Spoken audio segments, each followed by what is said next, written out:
तो जैसा कि मैंने अपनी पिछली वीडियो में आपको बताया था कि हमारे को सबसे पहले जिस पॉइंट पे काम करना है वो है चुनौतियाँ, चैलेंजेस क्या क्या इस काम में हो सकते हैं। तो सबसे पहला चैलेंज इसमें लेबर का होता है। यदि हमारे पास अच्छी लेबर नहीं है तो कहीं ना कहीं हमारा फार्म इफ़ेक्ट होगा। उसके लिए आपको एक अच्छी लेबर की रिक्वायरमेंट है जिसको नॉलेज हो कि किस तरीके से हम लोगों को एनिमल को हैंडल करना है, और साथ के साथ ये भी व्यवस्था आपको रखनी है कि लेबर स्टेबल हो। वो ऐसा ना हो कि 15 दिन आपके पास है और 2 दिन के लिए फिर बाहर जा रही है। लोकल लेबर क्या करती है कि आपके फार्म में भी है और फिर अपने घर भी जाना आना करती है, उससे कहीं ना कहीं इन्फेक्शंस होने के चांसेस होते हैं आपके फार्म के अंदर।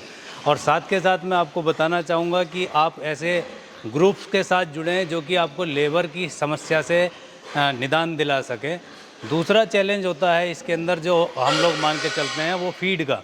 नॉर्मली हम लोग जैसे ही हम सूकर पालन पे आते हैं तो हम लोग सोचने लगते हैं कि हम लोगों के पास फीड के लिए ऑप्शन केवल किचन वेस्ट रह गया है, लेकिन नहीं। आज के टाइम पे जो वैल्यू हम लोगों को सूअर की मिल रही है वो अच्छा रेट मिल रहा है।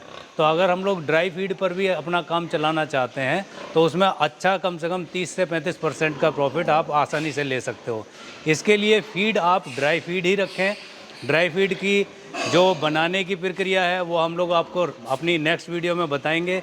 साथ के साथ जो कंपनी की फीड है उनका आप चाहें तो रेडी फीड भी अपनी फार्म में यूज कर सकते हैं। उससे भी आपको प्रॉफिट होगा, लॉस नहीं होगा। इवन डिजीज़ फ्री एनिमल आपका आपके फार्म पे रहेगा। तीसरा चैलेंज जो होता है इसके अंदर मार्केटिंग का होता है।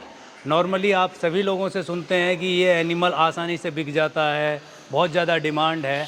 इसमें कोई गलत बात नहीं है, आसानी से बिक जाता है, लेकिन ऐसा हमेशा नहीं होता है। कई बार ऐसे उतार चढ़ाव इस मार्केट में आते हैं कि जो भी सूअर पालन कर रहे हैं उन किसानों को अपने जानवर को बेचने में समस्या होती है। उसके लिए आपको थोड़ा सा बैकअप अपने पास फीड के लिए, लेबर एक्सपेंसेस के लिए और अदर एक्सपेंसेस के लिए रखना पड़ेगा। यदि आपका इस सेल एनिमल नहीं हुआ है, नेक्स्ट मंथ भी नहीं हुआ है, तो तीसरे महीने जाकर के भी अपना एनिमल का अच्छा वैल्यू आपको मिल रहा है तो आप आसानी से अपने फार्म को चला सकते हैं, एनिमल का अच्छा रेट में बेच सकते हैं। लेकिन अगर आप बैकअप नहीं रखेंगे तो आपको उल्टे सीधे रेट में, कम रेट में अपना एनिमल सेल करना पड़ेगा। और मैं आपको ये भी जानकारी दे दूं, मार्केटिंग के अंदर रेट डाउन नहीं होते हैं। ये सभी जो ट्रेडर होते हैं वो किसान को गुमराह करके इस चीज़ को साल में 2-3 बार चैलेंज के तौर पे कोशिश करते हैं मॉडिफाई करने की। और चौथा चैलेंज जो होता है वो है वेटनरी सर्विसेज का। नॉर्मली सूअर फार्म में हम लोगों को देखने के लिए मिलता है कि डॉक्टर्स मिलने बड़े मुश्किल होते हैं। जो पशुओं के होते हैं वो गाय भैंसों के डॉक्टर्स होते हैं। उस कंडीशन में हम लोगों को क्या होता है कि हमारा फार्म पर अगर एनिमल बीमार है, उस एनिमल को दवाई के लिए यदि हम लोगों को डॉक्टर बुलाना है तो वो नहीं आएगा, या आएगा तो लेट आएगा, जिससे कि वो डिजीज़ काफ़ी हाई लेवल पर पहुंच जाती है और एनिमल डेड हो जाता है। इसके लिए आपको क्या करनी है कि आपको प्राइमरी जो भी फर्स्ट एड है वो मेडिसिन्स पता होनी चाहिए डिजीज़ की। और जैसे कि मैंने आपको बताया कि कॉमन डिजीज़ जो होती हैं वो फीवर हो गया, निमोनिया हो गया, loose motion, diarrhoea, skin disease, cough, ये कॉमन डिजीज़ हैं। तो इसकी नॉलेज आपको होनी चाहिए। तो ये भी एक बड़ी चुनौती है सूअर फार्म में।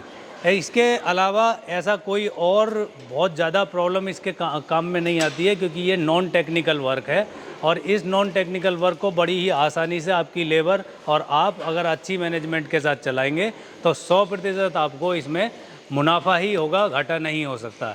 लेकिन अगर आप थोड़ी सी भी कोताही बरतते हैं, थोड़ा सा भी नज़रअंदाज करने की कोशिश करते हैं, लेबर को हैंडल नहीं करते हैं, तो ये भी ध्यान रखिए कि ये लाइव स्टॉक है, ये जिंदा जानवर है। इसको आपको हमेशा मॉनिटर करके रखना है। अगर आप ऐसा नहीं करेंगे तो आपको घाटे में भी जाने से कोई नहीं बचा सकता। धन्यवाद।